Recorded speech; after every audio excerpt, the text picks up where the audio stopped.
lentidão no Telegram costuma estar aí nos dados e armazenamento. Porque ali você pode revisar os limites de download, uso de Wi-Fi e permissões de mídia automática. Se tiver restrições ativadas ou rede limitada, por exemplo, a velocidade daí pode cair bastante sem você perceber. Pode ser isso. Então, a minha sugestão, revisa isso aí. Outro ponto forte, pessoal, é você limpar o cachê do Telegram quando ele acumula muitos arquivos.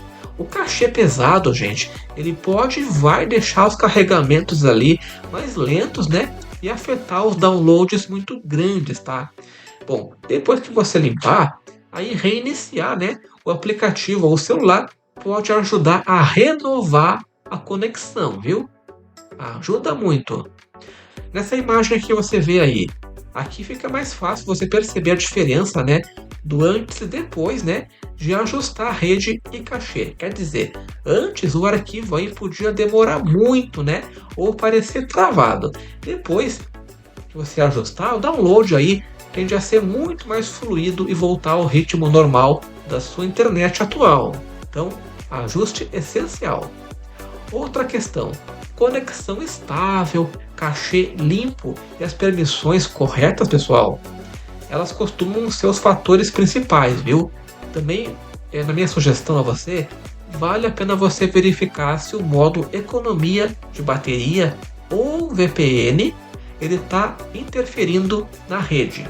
Por quê? Alguns aparelhos, gente, alguns celulares, eles limitam aplicativos em segundo plano, sem avisar ali, né? Nem avisa e vai limitando. Pois é. Então, você pode recuperar aí a estabilidade só em revisar isso aí, tá, pessoal? A bateria e o VPN estão ativos ali.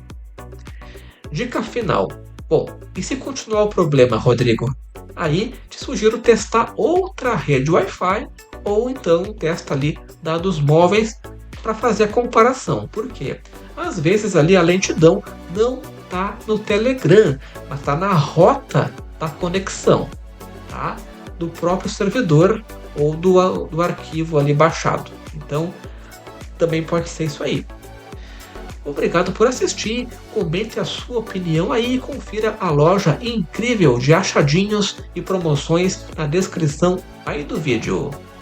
Valeu, gente!